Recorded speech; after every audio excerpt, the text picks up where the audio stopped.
അനക്കൊക്കെ വല്ല പണിക്കും പോയി കൂടെ കുറെ ആൾക്കാർ കമന്റ് ഇടലുണ്ട്. അതുകൊണ്ട് നീ അതിന്റെ ജീവിതത്തിൽ ആദ്യമായിട്ടൊന്ന് മേലാണെങ്കിൽ പണിയെടുക്കാൻ പോകണം. ഇനിയിപ്പോ തെങ്ങേറാൻ പോകണമെങ്കിൽ നമ്മൾ നല്ല സ്റ്റാൻഡേർഡിൽ പോകണം. പിന്നെ എന്ത് പണിക്കാ പോകണമെന്നൊക്കെ വീഡിയോ മുഴുവൻ കണ്ടാൽ നമുക്ക് മനസ്സിലാവും. നല്ല കഷ്ടപ്പാടുള്ള പണിയാണ്. പോവാൻ നമ്മൾ ഈ കാഴ്ച കാണുന്നത് പടക്കുതിരം ആകെ ചളി. സാലറി കിട്ടിയിട്ടാണെന്ന് കുളിപ്പിച്ചാൽ കൊടുക്കാൻ. ഇതാണ് ഇബ്രാഹിമിന്റെ ചെറിയ പുത്രൻ ജാസിം ഇബ്രാഹിം. ചെറുക്കനാണ് എനിക്ക് പണി ഒപ്പിച്ചത്. അങ്ങനെ നിലമ്പൂരിൽ നിന്ന് നമ്മൾ നേരെ ഇടവണ്ണി പോവാണ്. ഇതിന്റെ ബാക്കിൽ ഇരിക്കുന്ന ചങ്ങായി കുറച്ച് ഇൻട്രോവേർട്ടാണ്. അങ്ങനെ നമ്മൾ നേരെ സ്ഥലത്തെത്തി. അത് മാറ്റി പറയണേ.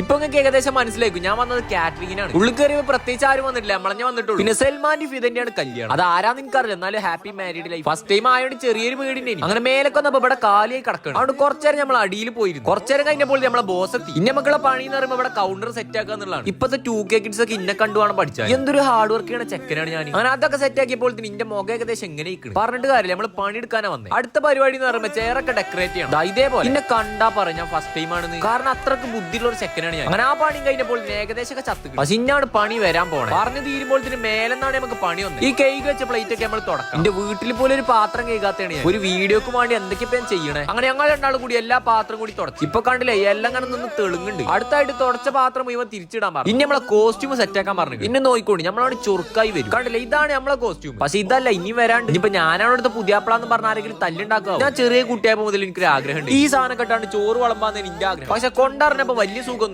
മൂന്നാമത്തെ കൗണ്ടറിലാണ് നമ്മൾ ഇന്നത്തെ ഡ്യൂട്ടി. ഇനി പ്ലേറ്റ് ഒക്കെ അവിടെ അടുക്കി വെക്കണം. അപ്പോൾ അടുത്ത പണി വരാൻ വേണ്ടി മേലേക്ക് പിന്നി പോയിക്കണം. അടുത്തായിട്ട് വന്ന നമ്മളെ ഫുഡ്. ഈ പ്ലേറ്റ് ഒക്കെ ഞാനാണ് ഇങ്ങനെ മറച്ചു വെച്ചെന്ന് പറഞ്ഞാൽ നിങ്ങൾ വിശ്വസിച്ചു. പക്ഷെ അതാണ് സത്യം, നിങ്ങളെ വിശ്വസിക്കണം. അങ്ങനെ കുറച്ചേരം കഴിഞ്ഞപ്പോൾ നമ്മളെ ഗസ്റ്റ് ഒക്കെ വരല്ലോ. ഇനിയിപ്പോ ഫോണിൽ കളിച്ചിരുന്ന ചിലപ്പോൾ മണ്ടക്ക് കുത്തിട്ടു. അവിടെ ഇടക്ക് ഫ്രീ ആകുമ്പോഴും ബോസ് കാണാക്കുമ്പോഴും ഞാൻ അങ്ങനെ ഒരു വീഡിയോ എടുക്കും. ഈ ചിക്കൻ ഫ്രൈ കാണുമ്പോൾ നമ്മളെ മനസ്സിൽ ഇങ്ങനെ ഒരു തൊര വരും. ആരും കാണില്ല എന്ന് ഉറപ്പ് വരുത്തിയാണെങ്കിൽ നമ്മളെ കൗണ്ടർ ഫസ്റ്റ് അടിച്ചോണ്ട് നേരത്തെ ഫുഡ് കഴിക്കാൻ ഇരിക്കണാണ് നമ്മളെ തലവൻ. മൂപ്പര് നമുക്ക് അടിയിൽ നിന്ന് ലിഫ്റ്റിൽ പൈനാപ്പിൾ ജ്യൂസ് ഇറക്കാൻ കൊണ്ടുവന്നത്. ലാസ്റ്റ് കൗണ്ടറിലൊക്കെ ലാസ്റ്റ് ഫുഡ് കഴിക്കുക. അങ്ങനെ പണിയൊക്കെ കഴിഞ്ഞ് നമ്മൾ മേശ എല്ലാം പിടിച്ചിട്ട് എല്ലാവരോടും എനിക്ക് ഒരു കാര്യം പറയാനുള്ളൂ. എല്ലാവരും ഇന്റെ പോലെ പണിയെടുത്ത് ജീവിക്കുക. തിരിച്ചു പോകണമെങ്കിൽ നല്ല ബ്ലോക്ക് ഇരിക്കുകയാണെങ്കിൽ ജോലി എടുത്തതിന്റെ ക്ഷീണമുണ്ട്. അങ്ങനെ ചെറുക്കനെ അവിടെ ഇറക്കി വിട്ടാണ് ഞാനും പോയി. അപ്പൊ ശരി എന്നാ ഫോളോ ചെയ്ത് അടുത്ത വീഡിയോയിലാണ്.